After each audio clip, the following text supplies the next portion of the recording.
Hey everybody, I want to talk about rock and roll for a minute.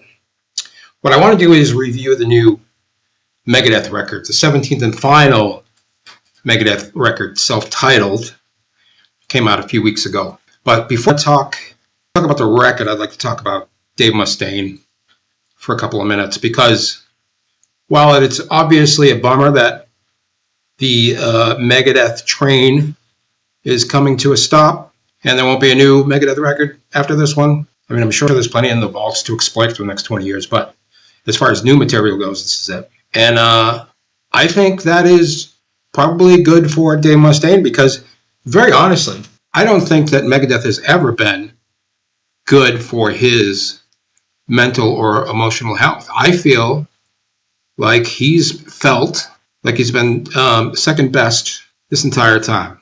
And it's no wonder why, because, first of all, number one, there's an ecosystem involved when you're a band of their stature. So you kind of have to keep the machine going just because so many people are counting on you. You know, you get your whole road crews and stuff and record label people and all these people that are depending on you to continue delivering the goods. So I remember him talking about, they're doing one last tour, but I remember when he was talking in the last tour about how expensive it's gotten to tour and how if he's standing there doing nothing, it's costing thousands of dollars per hour just to have him sit there. So the margins are getting slimmer, I think, even for bigger bands. And part of the ecosystem also is the press. Probably does 100 interviews a year, Dave Mustaine. And have you ever read one Dave Mustaine Megadeth interview where the reporter, the journalist, did not mention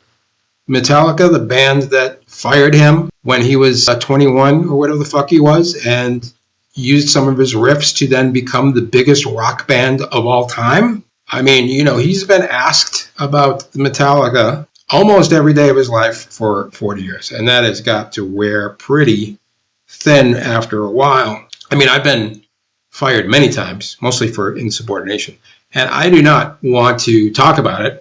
You know, if you want to have a conversation, the last thing I want to do is talk about the times that I got fired. Because those are not good memories for anybody, you know. And yet he has to relive this over and over again. And being the second biggest thrash metal band of all time should be a great legacy for him, but it doesn't seem like it is. And I'll give you an example when we talk about the record. So I'm hoping this finishing up, Megadeth finishing up, it will give him some closure. I mean, he had to anyway. You know, he's got physical issues now in his 60s. You know, he had throat cancer and he's got arthritis. Speed metal's only been around since 1982, 1983. Nobody knew at that point what the physical rigors of playing that fast on a guitar or a bass and drums is going to do to your phalanges and wrists over decades of wear and tear. So I think a lot of bands are going to be coming to similar conclusions pretty soon.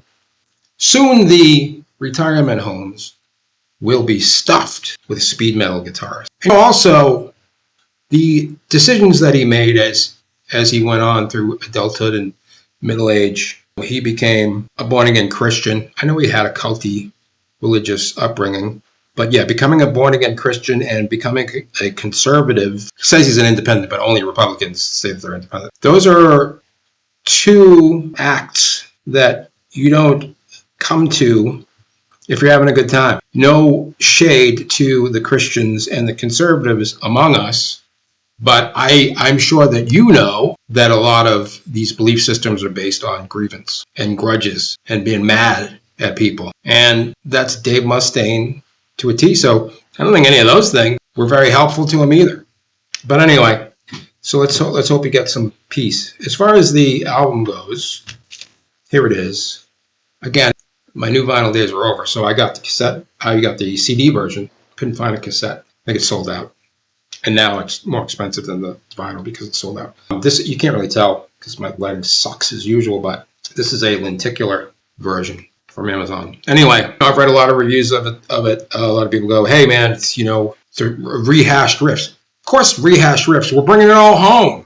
Why not just throw in all your best riffs? This is like a cavalcade of classic riffs. And also, a lot of people complaining about the lyrics because he's up to his usual teenage laments in the lyrics. Well, of course he is. He's always been that way. He's always going to be that way. So it's a lot of complaints. He's complaining about God. He's complaining about the government.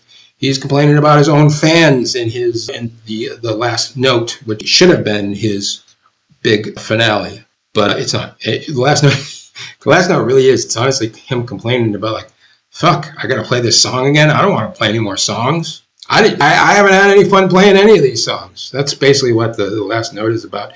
The only one lyrically that bugs me is a song called Puppet Parade because it's about being a wage slave, which Dave Mustaine is not and hasn't been for maybe forever. I mean, come on, Dave. You do not know what it's like to only have $19 in the bank until Friday.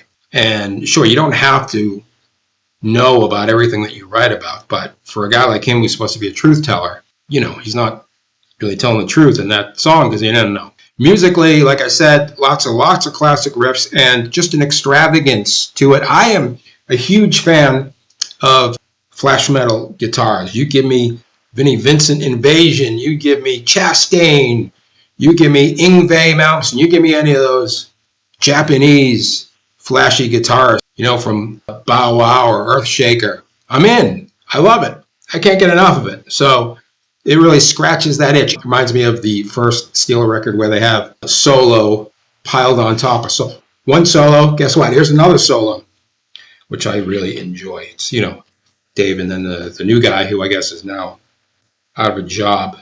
The only big bummer to this record to me is the last note, his lament about having to play songs for 40 years. Should have been it. That should have been the end of the story. But in true Dave Mustaine fashion, he ends it with, and you can't see that, he ends it with a cover of Ride the Lightning, which he will not let you forget. He co-wrote with James Hetfield. So he figures, the fuck, man, it's mostly my song, and I'm going to play it. And my feeling on that is that it really cuts into the celebratory nature of this album. This album, you've made it. You made it to the finish line, man. You did it.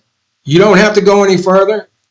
Whole thing's done. And then you go, yeah, but wait, I used to be in Metallica. I know, man. Let's forget about Metallica, dude. And nobody needs to, who needs a new version of Ride the Lightning? Nobody. So that's a bummer. And I wish he didn't do it, but he did it. Because Dave Mustaine is always going to do what he wants to do. And I hope now what he wants to do is take it easy. Take your riches and go buy an island next to Nick Cage or something and have a good time. You deserve it, man. You did enough. You gave it all to rock and roll. And what did rock and roll give you? Arthritis. Thanks, man. Thanks for the riffs.